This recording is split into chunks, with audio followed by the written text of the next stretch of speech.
CEAP, Centro Espírita Altivo Panfiro. Uma casa de amor. Boa tarde a todos. Boa tarde a todos os nossos irmãos aqui presentes, encarnados, desencarnados. Quem está chegando à nossa casa pela primeira vez, seja bem-vindo. Aos nossos irmãos que nesse momento nos assistem através do nosso canal do Facebook na internet, o nosso canal do Instagram. Que Jesus nos abençoe, que os amigos espirituais nos inspirem, para que nós possamos sentir a presença desses amigos a nos envolver, para que a gente se sinta mais calmos, mais serenos, mais receptivos. O nosso estudo da tarde de hoje é do Livro dos Espíritos, e as perguntas a serem estudadas hoje são as perguntas de 880 a 885, que tem como título Direito de Propriedade, Roubo. E quem vai fazer o estudo para a gente hoje é o Raimundo. Raimundo é da Casa de Estudos Espíritas Irmã Joana, que também fica aqui em Vargem Pequena. Está sempre aqui com a gente, trazendo, sempre ajudando a gente com seus conhecimentos, juntando aos nossos, e assim a gente vai caminhando. Que a gente possa estar ligado nesses 50 minutos de estudo, porque na verdade quando a gente chega aqui, quando a gente consegue chegar nessa casa, numa tarde de chuva como essa, é porque o estudo não é para ninguém, é para a gente mesmo. Porque a gente sempre pensa assim, se fulano tivesse aqui, ele ia ser direitinho para ele, mas não, é para a gente.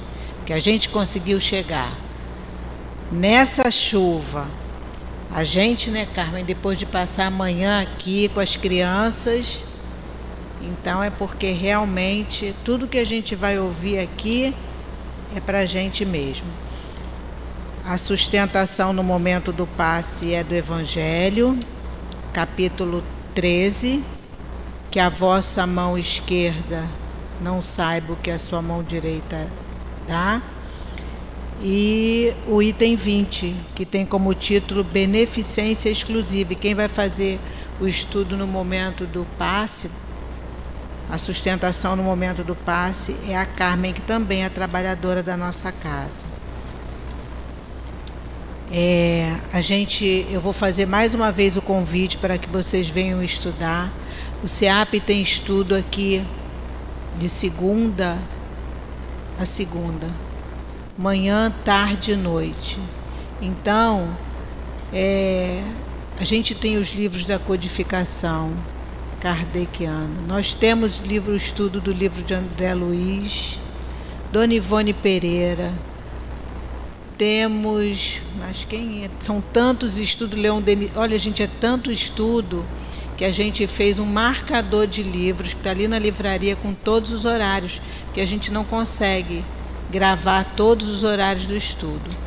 Então, que vocês venham estudar, porque o estudo abre a nossa cabeça, abre o nosso entendimento a respeito dos porquês da vida. A gente precisa saber por que a gente está aqui, o que a gente veio fazer. E depois que a gente tem esse esclarecimento, a gente não deixa de ter dificuldade, mas a gente consegue passar por essas dificuldades. Isso ajuda muito a nossa caminhada. A gente tem também, depois do estudo, o atendimento fraterno. Se alguém estiver precisando conversar, ter alguma orientação, depois do estudo, só continuar sentadinho, que a gente encaminha um trabalhador para que possa conversar e orientá-los a respeito do que tiver, da necessidade, da dificuldade, de alguma aflição por que vocês estejam passando. Eu gostaria de pedir, por favor, que desliguem ou põem no modo vibra os celulares. Se houver necessidade de atender, sem problema nenhum, é só ir ali fora atender o celular, que às vezes a gente tem a necessidade de atender.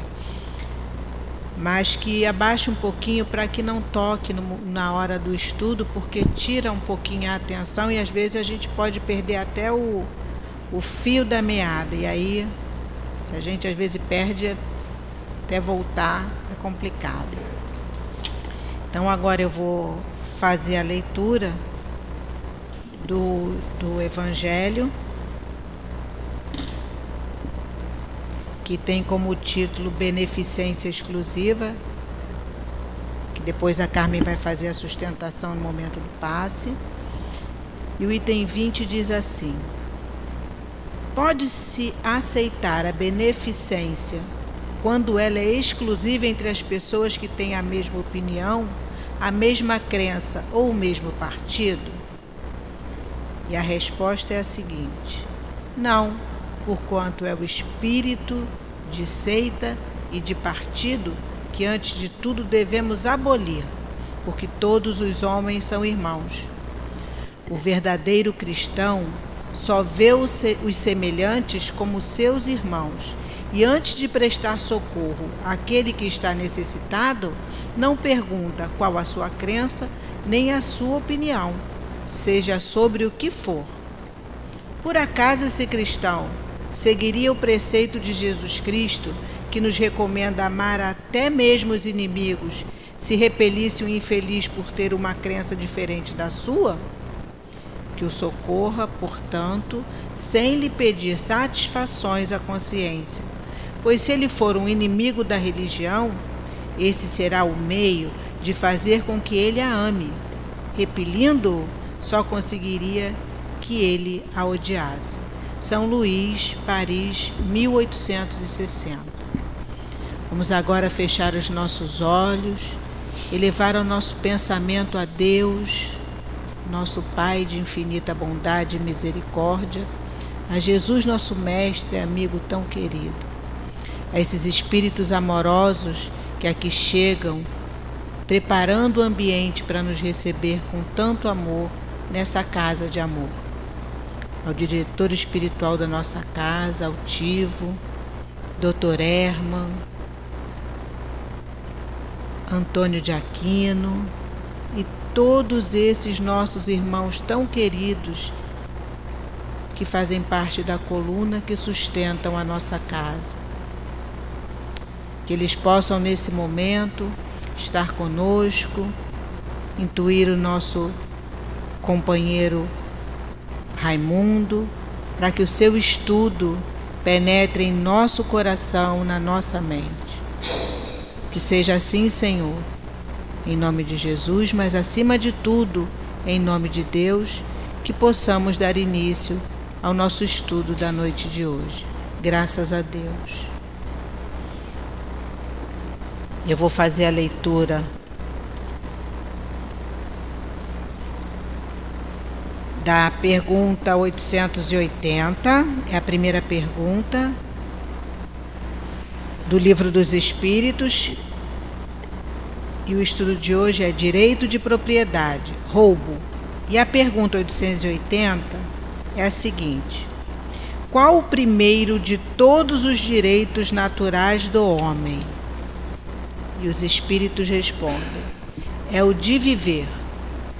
É por isso que ninguém tem o direito de atentar contra a vida de seu semelhante, nem de fazer o que quer que possa comprometer sua existência corporal.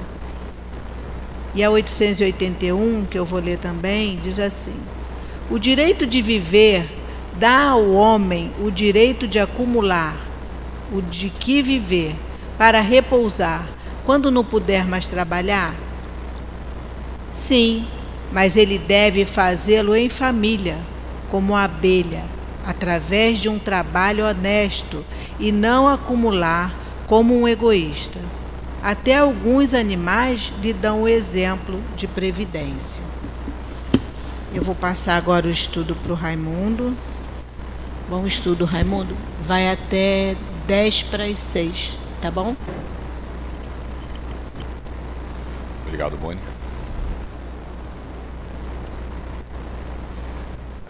meio curto hoje.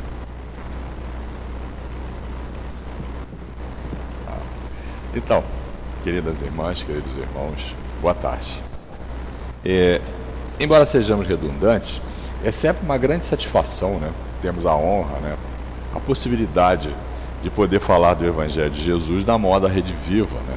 Uma vez que, pela graça do Senhor, né, vem nos trazendo nesse processo aí de crescimento espiritual, e nós já atingimos o Espiritismo, né?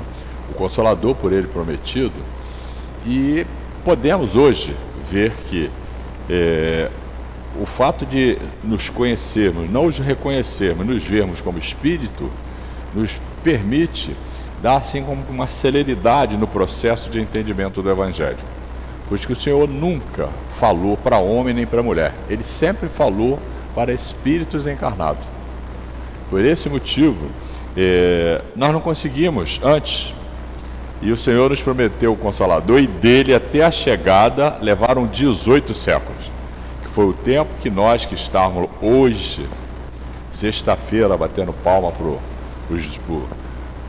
para aqueles que crucificaram Jesus, né, até chegarmos a esse ponto de hoje, sentimos essa coisa, até certo ponto desagradável, né, quando a gente percebe a humilhação imensa que Jesus passou a partir daquele momento que ele foi preso, né, o sofrimento atroz, etc, etc, etc. Embora seja acreditado que é para a nossa remissão, mas não da forma que a maioria de nós pensamos. É para a nossa remissão, mas para aprendermos com ele, né? Toda aquela dor que Jesus sofreu, ela foi, em última instância, a exemplificação daquilo que ele falou, né? Ele, como grande mestre, como todo instrutor, sabe que a palavra educa, mas o exemplo arrasta. Por esse motivo, né, momentos antes, no horto, ele faz algumas preces, né? Uma delas ele fala: Pai, se for possível, passa de mim esse cálice, mas não faça a minha vontade, faça a sua. É claro que tudo que Jesus fez e falou foi exatamente para nos instruir. Ele não está com medo nenhum, não está com dificuldade nenhuma, porque aquilo tudo era a decisão dele muito antes, muitos séculos antes dele descer a terra, ele sabia que passar por tudo aquilo ali. Inclusive estava previsto lá no Velho Testamento, né, pelos profetas. Então ele simplesmente está mostrando para a gente o seguinte: tá, meu filho, peça tudo a Deus, mas não se esqueça de submeter às suas justas e sagradas leis, porque muitas das vezes o que você está pedindo não é o melhor para você, mas Deus sabe disso, tá? Por isso é bom você aguardar. Quando você não consegue naquele momento, você vai conseguir, mas no momento certo. Mas é muito interessante, nós estamos hoje recebendo as últimas questões, né, da última lei, da terceira parte do Livro dos Espíritos, das leis morais para estudo, que está muito ligada ao egoísmo, né? Tanto é que o texto que a Mônica deu ali, né, uma pergunta: é egoísmo trabalhar só para a gente, para o nosso grupo? Não, é lícito fazer isso? Sim, mas é egoísmo. Porque a lei exatamente, que trabalhar para mim, para minha família e ajudar os meus amigos, bondade, mas só para os meus, tá? Isso é egoísmo de classe, egoísmo de grupo, etc, etc, etc. O nosso amorável amigo Dr. Bezerra de Menezes, tem muitas expressões, muitas instruções dadas para nós. Numa delas ele diz o seguinte: nós que estamos consciencialmente envolvidos nessa empreitada, espiritismo, trabalho na casa espírita, etc, etc, somos nós mesmos que num passado distante deturpamos a interpretação do Evangelho para atender os nossos interesses e dos nossos grupos. Então, dentro aí do que a Mônica leu, né? Então, não tem para onde não, Sr. Nilton. Está na conta mesmo, né? Nós estamos acertando aquele nosso passado espúrio, né? Quando nós tivemos a oportunidade de envergar aquelas roupas bonitas, né? Ter aquela autoridade toda, mas usamos para locupletar os nossos interesses, atender os nossos baixos instintos, etc. Porque aqueles que fizeram esse trabalho hoje são os nossos guias. Aqueles que fizeram corretamente são os nossos guias. Temos muito deles aí, né? Mas é muito importante hoje a gente aproveitar um pedacinho desse estudo do Livro dos Espíritos para a gente pensar que nesses dias, gente, nós temos muitas oportunidades de reflexão sobre essa questão de entender Jesus e estudar o Espiritismo. No dia 2 agora foi aniversário de nascimento do nosso querido Chico, gente. Ele formando dupla com o benfeitor Emmanuel, é o Saulo de Tarso do Espiritismo. Ele está para o Espiritismo assim como Saulo de Tarso está para o Evangelho. Saulo desbravou o mundo gentio, todas as gentes que não eram judias, né? E Saulo é tão incrível, ele é meu modelo de pregador. É claro que eu me sentiria, por exemplo, como diz o Chico, a mosca do cavalo que se ele montasse, porque ele andava a pé. A pulga do cavalo, né? Saulo, cara, depois que ele foi preso, não tinha mais o que fazer. Já estava certo que ele seria executado, mas ele estava preso numa determinada cidade e os judeus estavam já tinham convencido o governador daquela cidade a entregar a eles que eles iam crucificar no mesmo lugar que Jesus foi crucificado. E ele não sentiu de jeito nenhum, não é pela a crucificação, mas porque não tem a dignidade de fazer isso. Pedro também viveu a mesma situação. E aí ele apelou para a sua cidadania romana, porque ele tinha o direito de receber essa decisão do imperador em Roma. E assim foi, mandaram ele para Roma, e ele sabia que dali ele não voltava, mas com a sua habilidade e com o amparo, né, dos benfeitores que trabalham com Jesus na construção desse planeta, na construção moral desse planeta, ele pediu e o Herodes permitiu que ele desse uma idinha na Europa. Atravessou toda a Europa a pé, foi até o sul da Alemanha, gente. Ele ia por um lado e voltava pelo outro, para disseminar ao máximo o Evangelho de Jesus. Ele disse, não tem mais nada para fazer. Não, tem sim, ainda vou na Europa ainda, porque essa região aqui eu já cobri toda ela, né?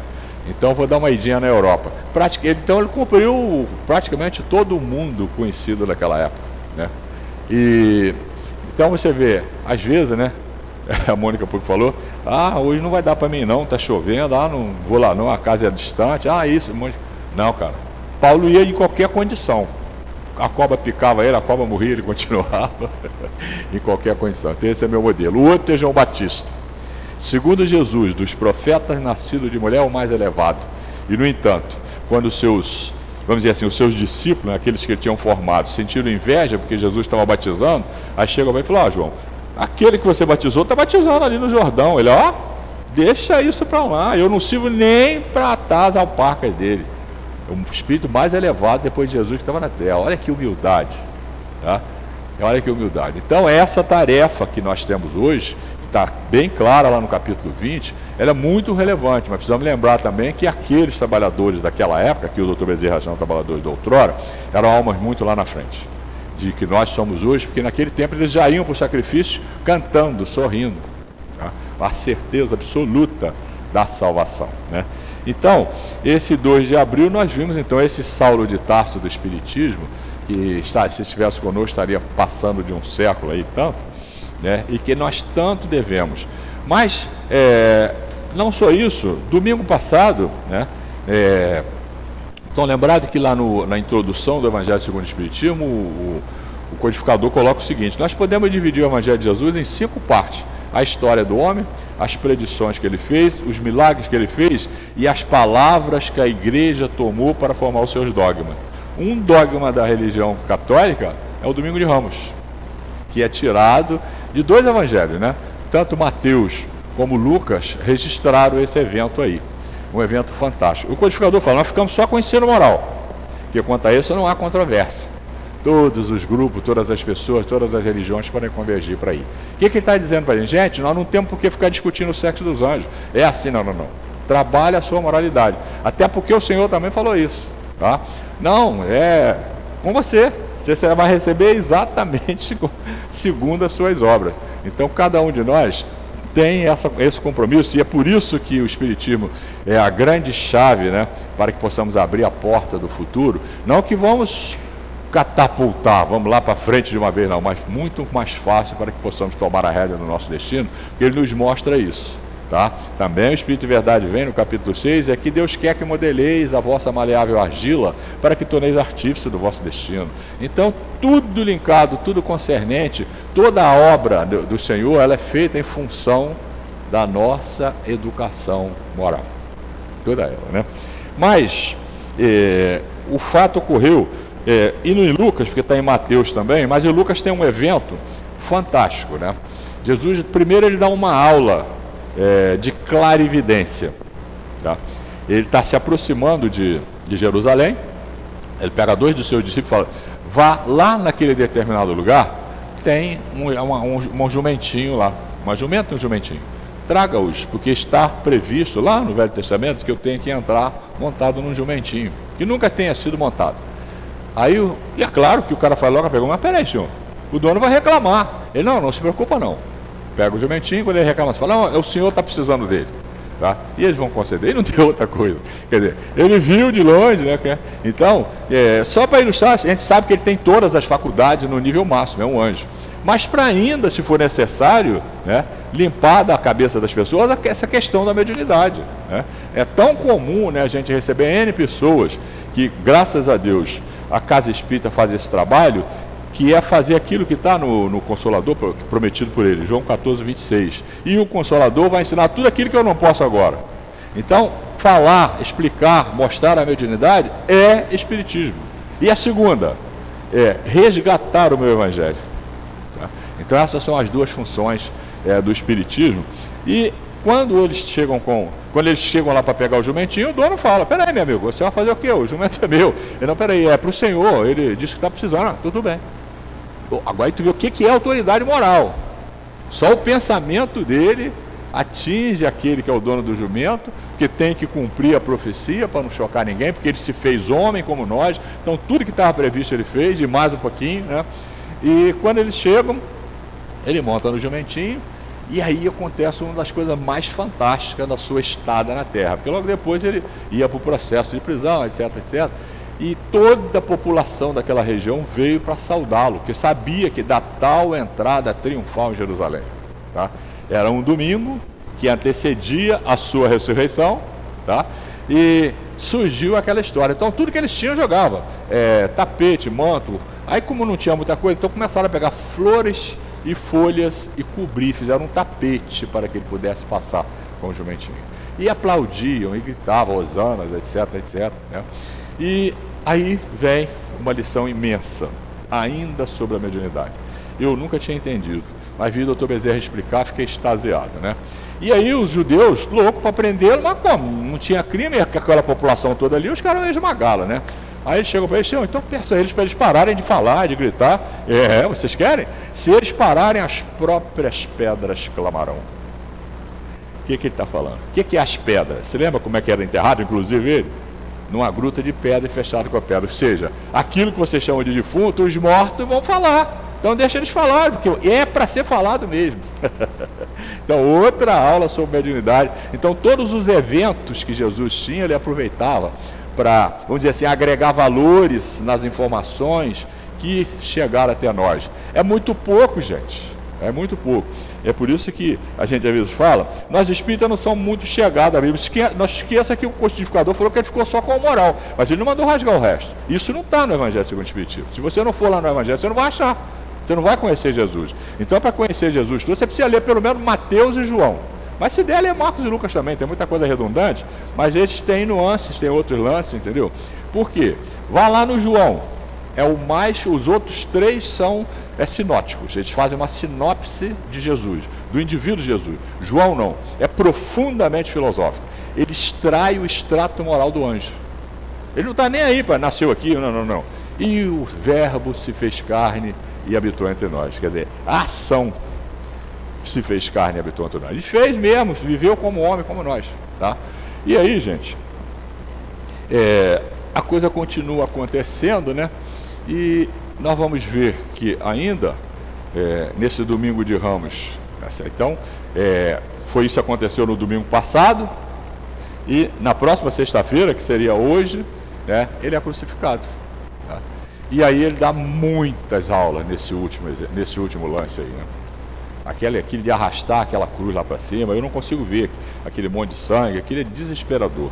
Mas lá em cima, né, no finalzinho, né, nós vamos ver essa questão da salvação que tanto preocupa tanta gente. Me salvar. O que é me salvar? Emmanuel faz uma notinha de rodapé no livro Paulo Estevam. É muito bom a gente contar com a ajuda deles, para a gente não usar o nosso achismo. Ele fala assim: salvar para nós é nos livrarmos da desgraça. Ô louco, meu, percebeu? Para nós, qual seria a desgraça? A gente não conseguir chegar na colônia. Então, salvar para mim, se você perguntar a quase totalidade do espírito, você quer voltar para o nosso lar. Por que nosso lar? Você sabia que tem colônias muito melhores, que o nosso lar está aqui no umbral? Então, você lembra que André Luiz ficava na entrada lá esperando? Né? Eles ficavam na entrada. Tem uma cerca que separa o umbral da colônia, a cerca magnética, né? Então, mas é por quê? Essa ânsia pela salvação que nós temos. Então, salvar-se é isso. E aí, vem um ensinamento que a gente não tinha muito como entender se a gente não pudesse deduzir de um fato tão claro que aconteceu. Aqueles dois que estavam crucificados ainda eram grandes criminosos. Um olhou para os outros dois e falou: mas peraí, eu e esse aí tem razão para estarmos crucificados, mas o senhor não entendi. Então o ladrão, né, o criminoso, reconheceu isso e falou para ele que seria tão bom se ele pudesse com ele. Vamos, você quer, meu filho? Então hoje mesmo você estará comigo no paraíso. Dá para entender como espírito? O que era o paraíso para ele que estaria indo para o umbral? Ir para a colônia. Então ele naturalmente, assim como ele separava os obsessores, que naquela época se chamava de expulsar demônio, ele separava e mentalmente determinava que uma colônia, quem fosse daquela área ali na responsabilidade do recolhimento, recolhesse o espírito e levasse para a colônia. A mesma coisa que nós fazemos. Atendemos na desobsessão e passamos aquele que estava prejudicando, quando a gente consegue, né, quando chega o momento, que a gente só consegue quando Deus permite, passa para os trabalhadores conduzirem para a colônia. Então, dá para a gente perceber uma coisa que a gente não conseguia. Não é a culpa, não é o crime que me leva para o umbral. É não se arrepender. Tá? Porque a lei de Deus, se você deduzir do que a gente entende e do que é explicado, ela tem 3 fases. A primeira é o sofrimento. Esse é opcional. A segunda é o arrependimento. A terceira, o ressarcimento. E indelevelmente a gente vai passar por isso. Estamos devendo, eu preciso, antes de tudo, me arrepender, senão o que vai acontecer? Eu vou entrar naquele processo que o próprio Jesus falou, vai ter as pernas atadas, jogada nas trevas interior e vai ter pranto e ranger de dentes. Eu posso evitar o sofrimento. Tá? Então aquele homem que tomou essa decisão, ele foi para a colônia. E ele iria tranquilamente para o umbral, cheio de crime, com a consciência toda pesada, mas ele se arrependeu, cara. Então é a mesma coisa para nós. Por isso que todo dogma, isso é dogma de igreja. Aceita Jesus e você está salvo. Claro, vamos respeitar. É um dogma, mas é verdade se você realmente aceitou. Entendeu? Tem um fundo de verdade aí. Então, mas não é simplesmente você levantar o braço, eu sou cristão, não. Ou então eu sou espírita. Não é isso. É aquela transformação que você se propõe a começar. Tá? Não importa o que a gente fez. O livro Volteio é um livro que um espírita, né, que não deu muito bem, não deu muito certo o retorno dele para a parte espiritual, mas ele resolveu escrever para a gente para dizer isso. Então ele falou: meus irmãos espíritas, é para vocês que eu estou escrevendo esse livro. Ele estava numa caravana conduzida por Dr. Bezerra, que tinha um outro trabalhador da FEB, mais a filha do irmão Jacó, que estava nessa caravana. O Dr. Bezerra para com eles na praia, aí dá uma aula lá sobre essa questão dos cismas que tem que fazer isso, tem que fazer. Não, aproveitando a energia do mar, as ondas realmente têm energia, fortalece eles começam a ir para a colônia. Num dado momento, um daqueles companheiros ali tinha cometido um assassinato nessa encarnação, tá lembrado? Aí ele começa a se balançar: meu Deus, será que eu vou conseguir? O Dr. Bezerra para o grupo, volta lá, chama ele: vem cá, nós já te falamos que é o arrependimento, você já se arrependeu, está vendo lá, é o umbral, lá embaixo. Se você se precipitar lá por sua vontade, eu não posso te buscar por causa do livre-arbítrio, tá? Lá, a ponte, passando a ponte você está na colônia, mas você precisa ter fé. Aí faz prece, torna mais robusta a fé de todos ali. Ele vê que realmente ele já tinha se arrependido, pedido perdão e consegue chegar na colônia. Então está claro para a gente, tá? Essa questão do salvar é se livrar da desgraça. Emmanuel foi, vamos dizer assim, pragmático, né? Ele foi cirúrgico nesse caso aí, tá? E essa questão então da crucificação, ela se encerra, né? Aí acontece aquele fenômeno todo, né? As energias eram tão ruins, tão negativas, que provocou um grande trovão, grandes trovões, uma tempestade imensa. Passado isso, um amigo de Jesus, né, junto com Nicodemos, aquele que não acreditou na reencarnação, ele era conhecido de Herodes, pediu, de Herodes não, daquele que julgou Jesus, aí pediu a ele para dar o corpo de Jesus. Então foi eles que foram lá, embalsamaram e enterraram Jesus. Tá? Mas aí Jesus dá uma das maiores aulas que para nós espíritas hoje é tranquilo, mas para a maioria dos cristãos ainda não. Ele matou a morte. Então sexta-feira foi crucificado, foi enterrado lá, e no domingo de manhã, né, Madalena corre lá com saudade imensa dele, naturalmente intuída por ele. Vem, Madalena, vem que eu vou te dar a oportunidade de ressarcir aquela decisão que você tomou de deixar de usar a vida que você usava, se libertar daqueles obsessores e me seguir e dar a vida por mim, né? Porque ela acabou dando a vida por ele, né? E ela chega lá, não encontra mais Jesus, aí viu um espírito que ela achou que era um anjo, mas cadê o mestre? Aí vira até ele aqui, e aí, Madalena, eu estou aqui, mas não me toque, tá? Porque o meu perispírito ainda está do mesmo jeito, ainda não quando coloquei ele em condições de voltar para a direita do meu pai. Mas eu quero te pedir um favor. Ué, vá lá, aonde estão os 11, porque naquele momento não tinha o 13º, né? Jura tinha suicidado. Avisa eles que logo mais, isso foi no domingo, no próximo amanhã, no domingo de Páscoa. Logo mais eu vou visitá-los. Gente, que coisa mais fantástica do que isso? Foi, saiu lá da angelitude, passou na terra esse período, sofreu tudo que tinha que sofrer, mas falou para eles quando ele estava se despedindo: eu não abandonei vocês não, eu vou continuar com vocês, o que vocês pedirem impresso eu dou, entendeu? De verdade. E à tarde então ele chega, né, estavam aquele tempo cheio de medo, esses 3 dias foram terríveis em Jerusalém. Os que antecedaram, o dia que antecedeu, né, a crucificação, e os dias seguintes. Você já imaginou como é que estava? Então eles estavam morrendo de medo. Então estavam numa casa fechada, lá totalmente fechada. Jesus simplesmente passa pela parede e chega: a paz esteja convosco. Pelo amor de Deus. Já imaginou o que aconteceu? Deu um desabou, né? Mas naquele momento não tinha 11 não, só tinham 10. O que duvidou não estava ali. Depois eles falaram para ele, ele falou: só acredito se eu ver. No domingo, Jesus fala: não, no próximo domingo então eu venho. No próximo domingo Jesus fala: vem cá, ó. Tá vendo aqui o buraco? Tá vendo aqui? Tá vendo aqui? Tá vendo a lança que foi entrada aqui? E falou: bem-aventurado todos esses que acreditaram sem cobrar nada. Dizendo: você vacilou aí, mas tudo bem. Essa foi, você vê só quantos ensinamentos ele nos dá só nesse processo cruel aí da crucificação. E então, gente, e a coisa continua. E daqui a pouco, olha quantos fatos tem, como eu te falei, do dia 2 até daqui a pouco. No dia 12 agora é aniversário do Valdo, o grande parceiro do Chico, né, que trouxe algumas obras. E logo depois, no dia 18, é o aniversário da obra mais importante que existe no planeta, né? Essa sim, é aquela que nos serviu para abrir a nossa mente para a vida no mundo espiritual, na sua segunda parte, cujo livro de aprofundamento é o livro dos médiuns, né? Que é o livro dos espíritos. Então, para nós espíritas, viu como está fecundo esses dias, gente? A importância de estarmos antenados, porque nós não somos mais aqueles beatos ou qualquer outra religião que a gente vive com dogma, com liturgia, com nada disso. Mas vivemos o quê? Mentalmente, né, ligado ao mestre, procurando essas ligações. Quando ele começa a se despedir, foi lá na Santa Ceia, aí já é mais no Evangelho de João, né? É o 13, capítulo 13, no 14 ele promete o Consolador, no 15 ele faz uma colocação que dá para a gente perceber com clareza essa necessidade de a gente estar constantemente com Jesus. Ele fala: eu sou a videira verdadeira, e meu pai é o agricultor, e vocês são galinhos da videira. Se você quebrar o galinho e jogar no chão, o que acontece com ele?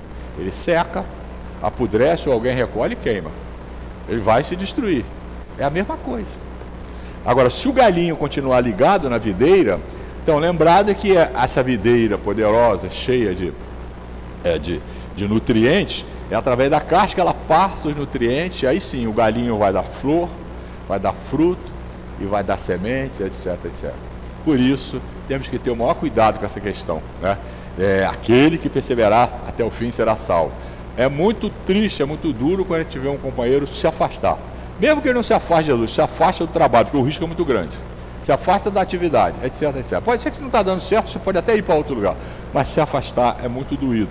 porque você corre o risco de perder essa ligação com a videira verdadeira. E aí, como você não recebe a seiva nutritiva de Jesus, seca, definha, vira cinza, vira adubo, etc, etc, etc. E continua o nosso mestre aí. Mas aí, então, agora, nós chegamos, então, aonde nós queríamos, para a gente explorar melhor o nosso tema de hoje. Mas como nós vimos ali pelo preparo que a Mônica fez, que essas questões estão muito ligadas ao egoísmo, né? E você tem egoísmo para todo lado, cara. Você tem egoísmo, por exemplo, no Evangelho. É muito fácil de guardar, porque é Evangelho 11:11, né? E é assinado por Emmanuel, pelo benfeitor Emmanuel, que assinou outros itens também, né? Mas o outro ele não assinou, esse ele assinou, é 11:11, né?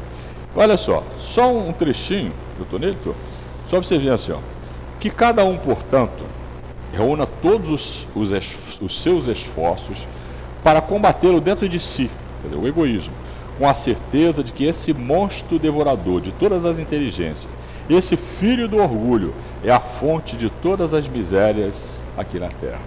Esse filho do orgulho. Aí, dá uma olhadinha. E de quem é filho? A inveja. Por que a gente tem inveja? Porque o cara tem ou não tem. Ciúme, por quê? Porque é posse. Despeito, mágoa, arrogante. Por que o cara é arrogante? Porque ele quer marcar espaço. É igual um primitivo, né, que ele quer dominar a área dele, então ele rosna, ataca, etc, etc. Todos filhos do egoísmo. Netos do orgulho. E aí, né, mesmo nessa lei aqui, nessa lei não, já em outra lei, né, da lei de igualdade, na questão 811, não é isso não.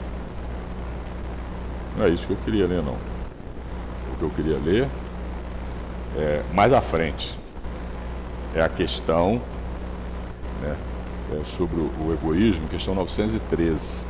Dentre os vícios, qual que se pode considerar radical? Temo-lo dito muitas vezes, o egoísmo. Daí deriva todo o mal. Estudai todos os vícios e vereis que no fundo de todos há o egoísmo. Então observe que os nossos defeitos, tudo é em função disso, gente. Essa necessidade que nós temos de posse. E a gente poderia aprofundar isso aí toda a vida, porque você vai encontrar questões aqui também, que mostram que quanto mais apegado você é a bens materiais, mais atrasado você está na escala espiritual. Então, você quer ver, de uma classe de espírito que hoje habita o planeta Terra, é aquela ordem criada por Francisco, os franciscanos. Porque qualquer um pode se sentir franciscano e querer franciscano, mas ser franciscano, antes de tudo, você ser totalmente desapegado. Tanto que quem tem a oportunidade de ver os franciscanos trabalhando, quando está numa reunião mediúnica, eles andam descalço, cantam e sorriem o tempo todo, socorrem o tempo todo. Então, é meu sonho de consumo, tá? Mas é uma coisa que a gente tem que construir em nós ainda. Nós temos que construir isso aí. Então, a equipe de Francisco de Assis, aqueles que realmente se tornaram franciscanos, tem essa condição, não tem nenhum apego a bens materiais.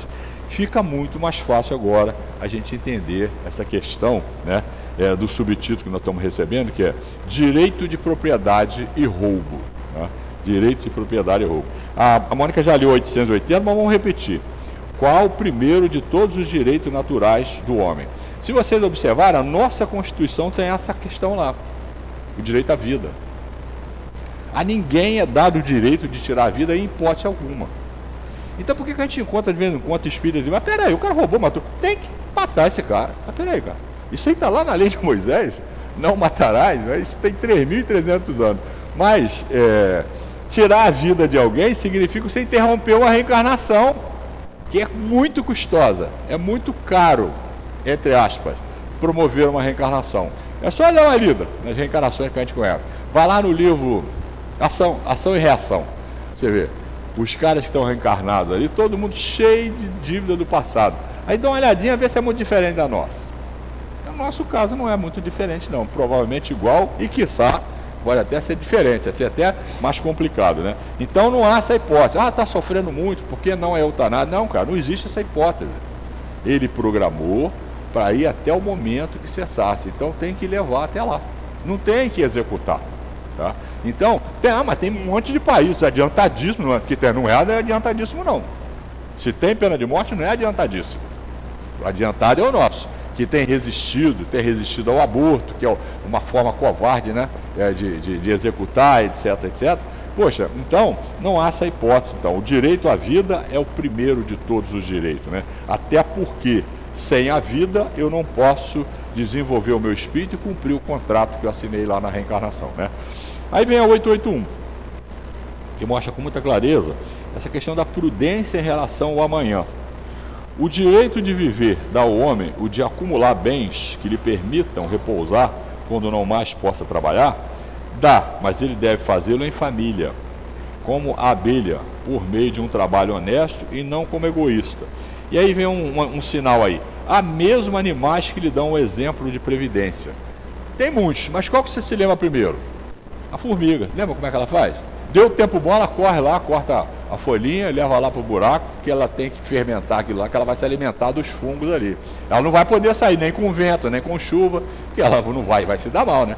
A gente não percebe isso. Mas um ventinho para uma formiguinha, cara, é uma tempestade imensa para nós. Um sereninho para uma formiguinha é uma tempestade imensa para nós. E ela sabe disso, ela só pode sair com o tempo bom, então ela tem que ter alimento lá, porque quando chover, quando tiver tempo ruim, ela tem que ter o alimento lá dentro. Então isso é totalmente óbvio. Faça como as formigas, os cupins, outros tantos, a abelha que constrói o seu alimento, etc, etc, etc. Né? 882. Tem o homem o direito de defender os bens que haja conseguido juntar pelo seu trabalho? Não disse Deus, não roubarás? Quer dizer, se você ajuntou honestamente, é óbvio que você tem. E Jesus não disse, dai a César o que é de César. Então, se é seu, cara.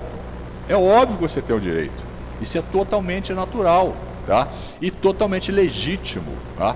Aqui, nas próximas questões, nós vamos ver que há formas de se enriquecer, de se locupletar, que não necessariamente seja honesto. Aí você já sabe que você não está construindo, vamos dizer assim, entraves para a sua consciência no futuro, né? Ele tem um comentarinho tão pequeno aqui do Kardec que é fantástico. Ele coloca assim: o que por meio do trabalho honesto o homem junta constitui legítima propriedade sua, que ele tem o direito de defender, porque a propriedade que resulta do trabalho é um direito natural, tão sagrado quanto o trabalhar e de viver. Tá? Então é óbvio. Então, nós precisamos ter muito cuidado. A próxima questão, ela nos remete sim para a questão que é a 811. Essa questão ideológica que tem trazido tanto problema no mundo, particularmente no nosso país nesses últimos anos aí.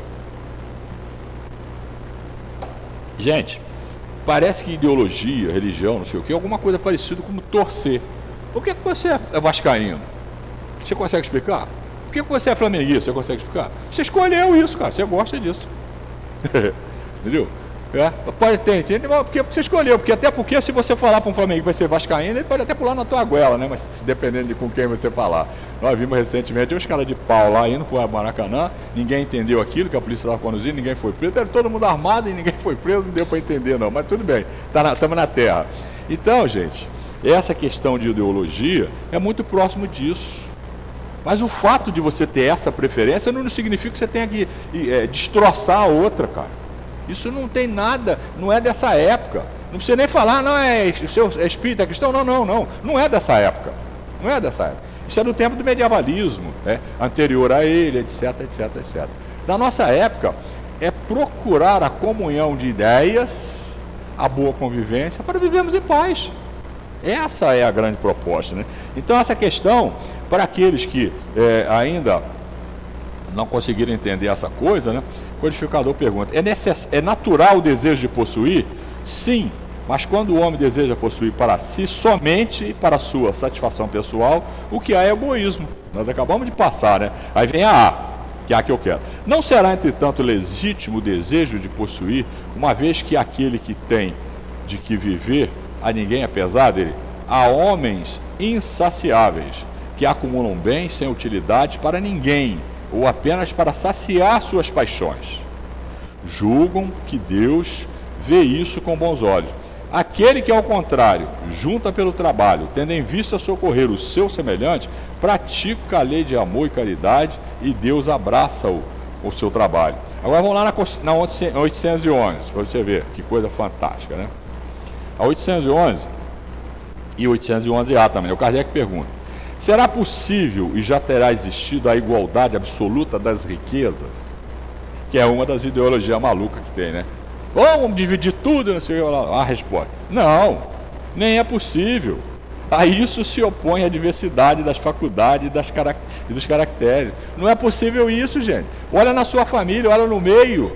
Quantas famílias nós conhecemos que o pai morreu, deixou uma fortuna, tinha 10 filhos, daqui a pouco eles perdem tudo. Se acumular dinheiro é habilidade.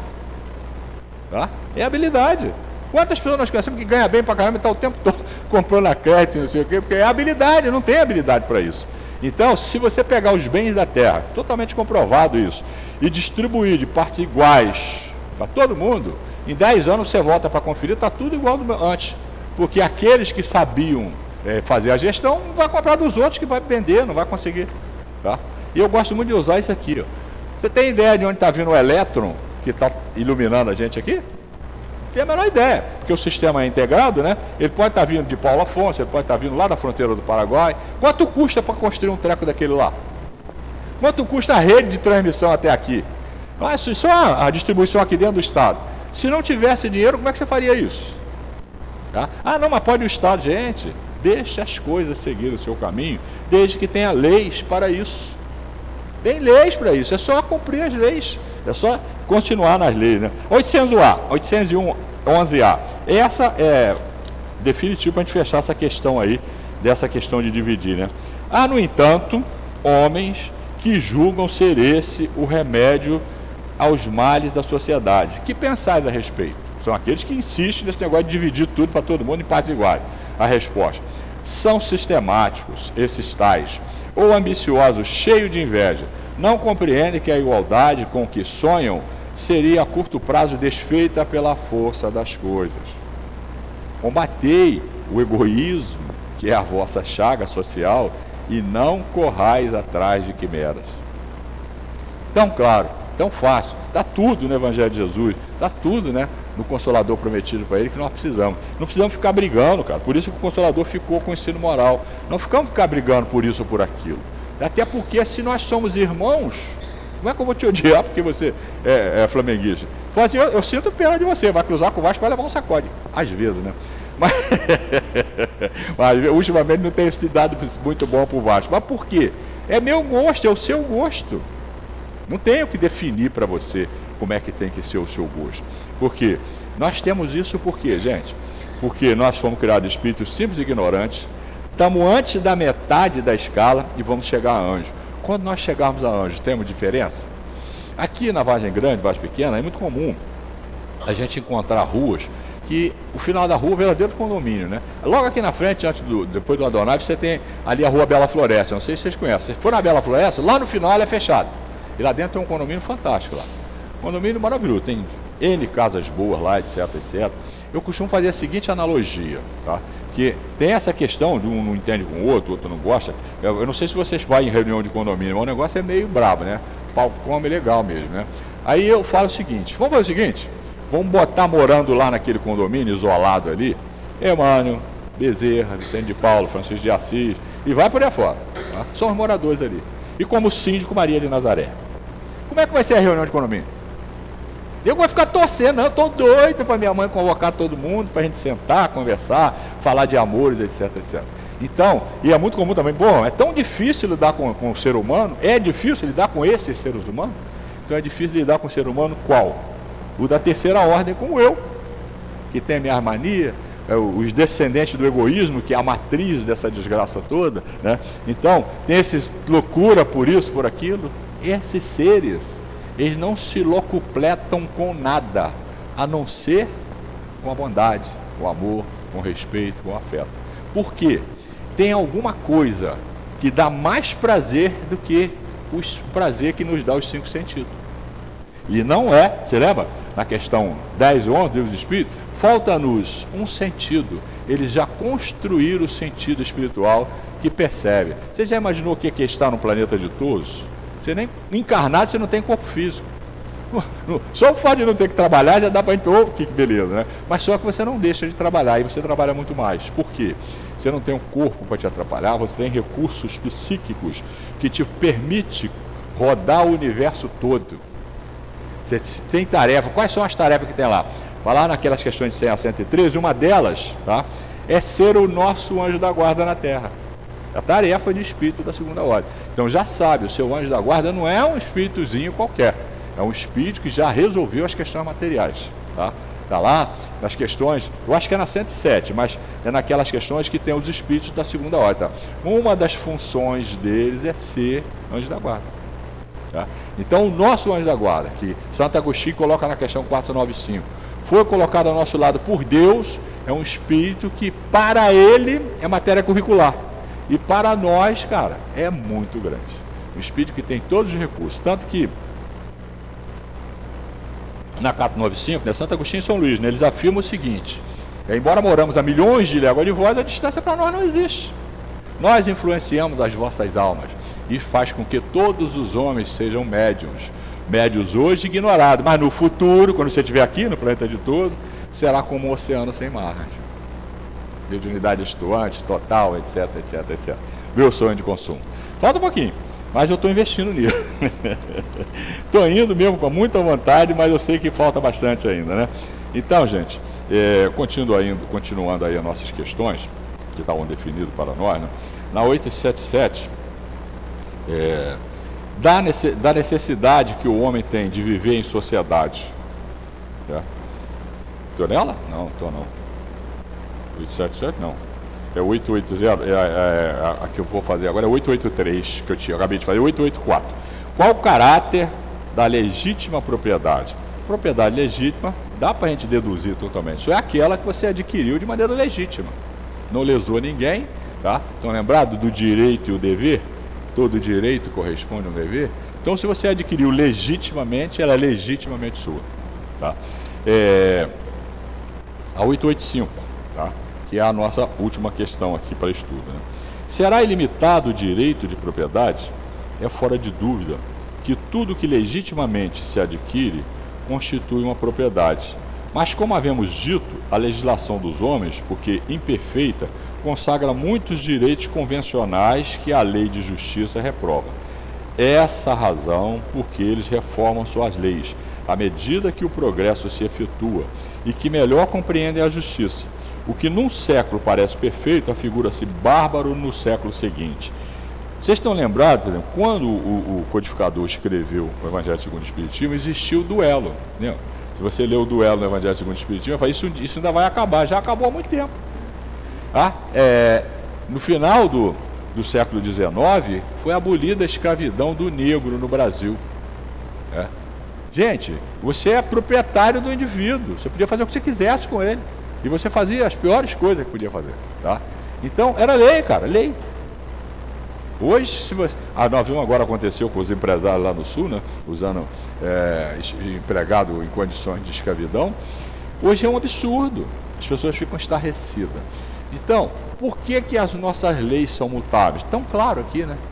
Porque nós vamos subir nos degraus, vamos nos melhorando, etc, etc, etc. É muito comum, né? Às vezes a gente gosta muito de falar sobre isso. Mas o fulano de tal lá, ou o governador, não sei quem, ou seja quem for, o cara foi condenado a 300 anos. Só tira 30 anos no Brasil, o máximo. Por quê? Aí você reflete, pensa. Porque se você pensar como homem e mulher, que do berço ao túmulo, você não vai entender. Não, pô, tá errado. Mas como é que o cara vai pagar uma pena de 300 anos se ninguém passa de 100, cara? Então, o que está acontecendo? Agora, então a prisão perpétua seria o mais óbvio. Mas no Brasil, o máximo que você tira é 30. Por quê? Nós somos um país cristão, cara. E mesmo sem querer, mesmo sem conhecer isso, tá? Existe uma reca, uma quantidade imensa de espíritos de alta envergadura pairando em cima do Brasil e em cima de todos os países, né? Mas aqui nós temos ouvido. Não por acaso. Vocês já pensaram por que o Chico saiu dali da beirada de Belo Horizonte e foi para o centro do Brasil? Questão de equidistância. Já refletiram que do lado você tem Sacramento, 60, e que Bassanufo nasceu ali para eclodir, né? Ali a luz do amor e explodir o preconceito, que em Minas é um preconceito forte nessa área da religiosidade, etc, etc, para que o Chico fosse para ali, ó, no centro do Brasil.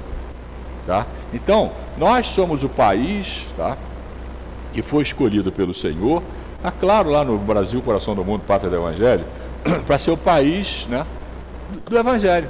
Não por acaso, né, esse facho de luz que pairou ali no centro do Brasil, espalhou para o Brasil todo, continua espalhando, e a dupla Saulo de Tarso do Espiritismo é lida no planeta todo hoje. O livro espírita mais lido ainda é o Livro dos Espíritos, naturalmente. E o segundo, Nosso Lar. Esse Nosso Lar, ele roda o mundo todo, cara. Tá? Eu vou falar só para aqueles que têm cabelo branco. Na minha geração, quando a gente era jovem, você dizia assim, o Fusca é um carro que você teve, tem ou vai ter. Eu falo, Nosso Lar é um livro que você leu, está lendo ou vai ler. Não tem jeito. Por quê? Porque o livro parece que é um livro simplinho, nada, gente. O livro é imenso, Tem tanta coisa importante lá, né? Primeiro, André Luiz, uma coisa importante, criou para a gente uma moeda, porque nós temos necessidade de quantificar. E como é que ele vai explicar? Ele deve ser uma dor de cabeça. Como é que eu vou explicar para essa gente que a lei de Deus é meritocrática? Gente, aqui é o seguinte, ó, você trabalhou, você gera bônus hora. Aí ficou fácil, é dinheiro a gente conhece, entendeu? Então, o trabalho que ele teve para escrever esse primeiro livro, mas foi tão extasiante o resultado, foi tão útil, tão importante o resultado, que deram mais 15 livros. Você vai escrever mais 15. E mais um montão de mensagens que ele tem espalhado em diversos livros, né, que o Chico escreveu. Tá? Então, como podemos ver, e como falamos inicialmente, é muito bom estarmos na casa espírita, por uma razão muito simples. A nossa mente, Bassanufo, a nossa mente, por viver em polivalência de ideias, muitas vezes nós elegemos o objetivo, mas tem tanta coisa na beira do caminho que nos diverte que a gente esquece. Tem até uma palavrinha bonita, né? Você perde o foco. Por isso, cara, estar no centro espírita uma vez por semana, tá, faz com que você vai ouvir a palestra do Raimundo, não é grande coisa, mas de vez em quando vem um Newton, vem um outro que fala melhor, e você vai ver que a coisa fica mais aproveitada, né, Newton? Então, porque isso reativa nossa mente, isso nos leva a pegar esses caquinhos que a gente apresenta aqui, colocar dentro do livro e ler o livro. Não fica com os caquinhos, porque os caquinhos é só ilustração da nossa palavra. O que é realmente importante é você pegar o livro. Pega o livro, leva o dia todo. E se inscreva nos cursos da casa. Por quê? Os cursos da casa, pense, gente, o centro espírita, muito pouca coisa é feita por nós, gente. Acreditem nisso, é verdade absoluta. A quase totalidade de tudo é feito no mundo dos espíritos, inclusive plasmar a casa. Quando o Newton e a turma dele começou a correr atrás de terreno, eu me lembro disso, para alugar, a casa para alugar, e o centro já estava montado há muito tempo. A equipe já estava montada lá do outro lado. Você vai numa reunião mediúnica, quando lá tem 8, 6, 10 pessoas, pô, no mundo dos espíritos trabalhando tem muita gente. Tá? Então, quando eu me proponho a isso, tá, eu melhoro a minha vibração por causa da minha intenção, tá? E eu consigo sintonizar essas almas que me livram de muitas dificuldades e me conduz docemente para o leito do rio mais seguro que eu tenho que seguir, que é aquele que vai me levar para a compreensão das coisas, para o entendimento da vida no mundo espiritual, para me ver como espírito, para entender Jesus, né? E como uma das maiores preocupações que nós temos é com a morte. Quem não tem medo da morte? Aí você, então, você não tem medo da morte? Peraí, eu acho que é meio difícil você dizer que não tem, mas dá para você afirmar que eu tenho trabalhado recursos para naquele momento eu fazer aquela prece, né? E ser acessado pelos espíritos bons e ser conduzido para uma colônia. Mesmo que eu chegue lá chorando, porque ficar no umbral é sopa de tamanco, amigo. É paulada para todo lado, né? Então, é bom a gente pensar nisso aí. É bom a gente pensar nisso aí. É muito fácil, só para a gente fechar, está lá no Nosso Lar. Então, lembrado que, eu já contei isso várias vezes aqui, mas é bom, só para quem não leu, ou voltar a ler o Nosso Lar. Né? Aquele evento que o André está na beira da seca esperando o pessoal chegar com os socorridos para eles atenderem, né? Aí ele vê dois elementos lá, dois espíritos com um fio ligado nele. Se fosse hoje ele ia falar, pô, parece um celular no carregador, né? Aí ele volta desesperado e Narcisa já lendo a minha. O que houve, André? Cara, eu vi 2 espíritos ali que tem um fio ligado nele. André, eles são encarnados. Aquilo ali é o tal de cordão prateado, é o fio que liga o corpo de quem está dormindo ao espírito que viaja. Como eles são bons espíritos, eles trabalham no centro espírita, eles dão um passo, eles fazem isso, fazem aquilo. Aí já estou puxando brasa para a nossa sardinha, né? Não é egoísmo, não. Aí depois, como ele tem esse hábito, quando eles dormem lá, o corpo está dormindo e eles vêm trabalhar. Eles têm a senha da colônia. Aí eu te pergunto, quando eles desencarnarem, como é que vai ser? Se desencarnar nessa condição, se perseverar até o fim, está salvo. Ele já sabe o caminho da colônia. Vai vir alguém para te ajudar? Vai. Mas você já sabe ir para a colônia, você já sabe como é que é a coisa. Você já chega lá, já tem até função, já tem até casa. Tá? Então, muitos de nós constroem a própria casa na colônia, junto com a nossa família, não sei onde nós vamos morar. Desde que você se proponha a se ver como espírito e viver como espírito. Tá? E não pode esquecer, não é ser espírita, é fazer com que esse conhecimento nos faça mudar para o bem. Tá? Muito obrigado a vocês pelas boas vibrações e a casa pela oportunidade. E muita paz a todos. Obrigada, Raimundo. Nós aqui agradecemos o estudo. Bom que fica todo mundo ligadinho, viu, gente? Eu não falei para vocês que o dia era nosso, a tarde chuvosa, mas tem sua compensação. Então a gente vai passar agora para o segundo momento do passe. Vou pedir aos médios, por favor, que se coloquem. A vocês que vão receber o passe, vamos nos ligar aos nossos guias espirituais. Esse momento é nosso, é de vocês que chegaram à nossa casa. Então vamos fechar os nossos olhos. Pedir a Deus, nosso Pai, a Jesus, nosso médico, nosso irmão tão querido, a esses espíritos que aqui se encontram, preparar o ambiente para receber todos nós. Que nós possamos, nesse momento, ser merecedores dos fluidos que iremos receber através dos nossos irmãos, médios da nossa casa, e que nós possamos estar receptivos a esses fluidos.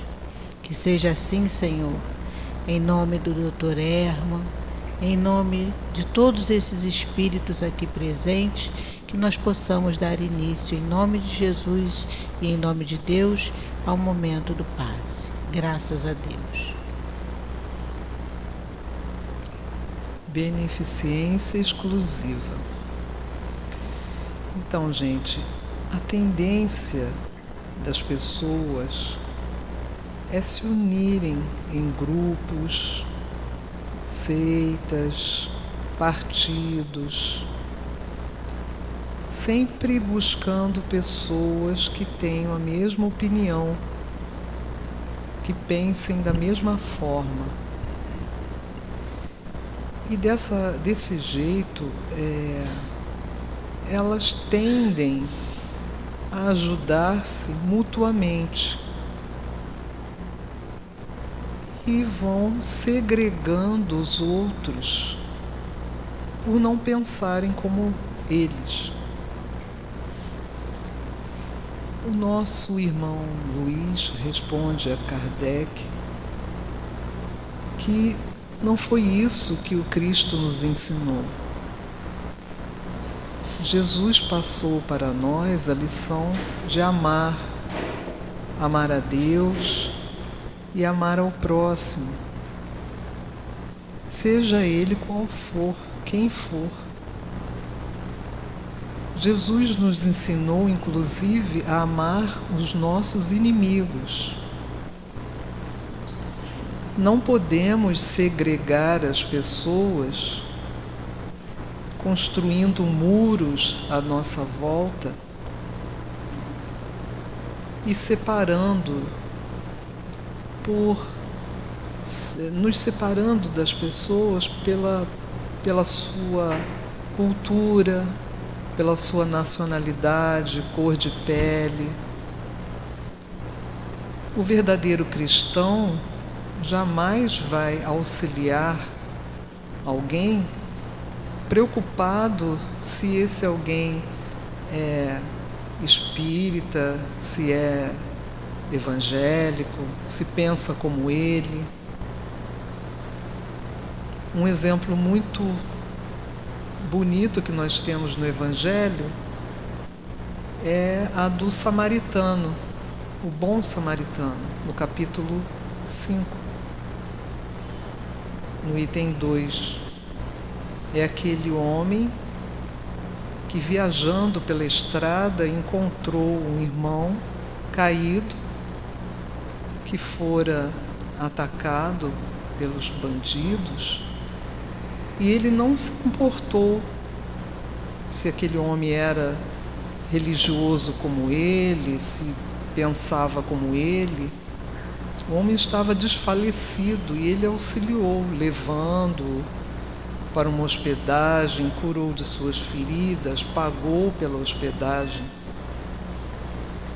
É isso que devemos, dessa forma que devemos pensar.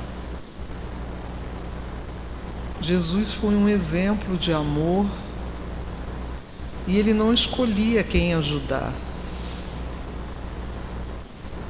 Ensinou aos seus discípulos a mesma coisa. Nós, espíritas, não podemos excluir os nossos irmãos. Devemos auxiliar a todos da mesma forma, sem egoísmo, sem orgulho, sem vaidade. Vamos lembrar sempre do nosso Mestre Jesus e seu ensinamento amoroso de auxílio a todos. Obrigada, Senhor, por termos conseguido chegar à Tua casa, por termos escutado as Tuas palavras, os Teus ensinamentos, mas que possamos, Senhor, pôr em prática na nossa vida, no nosso dia a dia. Que os Teus ensinamentos, Senhor, possa nos fortalecer na nossa caminhada. Que nós possamos dizer sempre presente ao Teu chamado. Que nós possamos, Senhor, continuar fortalecidos, continuar nos fortalecendo com todos os Teus ensinamentos. Agradecemos a esses espíritos que conseguiram nos influenciar para que pudéssemos chegar aqui. Agradecemos a todos esses espíritos que sustentam a nossa casa. Que ela continue sendo esse ponto de luz, atraindo a nós, aos nossos irmãos, que assim como nós, ainda tão necessitados, aportam nessa casa. E assim, Senhor, agradecemos ao nosso querido altivo, diretor espiritual da nossa casa. Agradecemos a direção da nossa casa, ao Newton, à Adilane, que continuem sendo fortalecidos por nossas orações, aos trabalhadores da nossa casa, que continuem perseverando na caminhada, aos frequentadores e a todos, Senhor, que chegarem aqui. Que seja então mais fortalecidos e agradecidos que pedimos a essa coluna de espíritos que sustentam a nossa casa, a Jesus, mas acima de tudo a Deus nosso Pai, a permissão para darmos por encerrada o estudo da tarde e noite de hoje. Graças a Deus.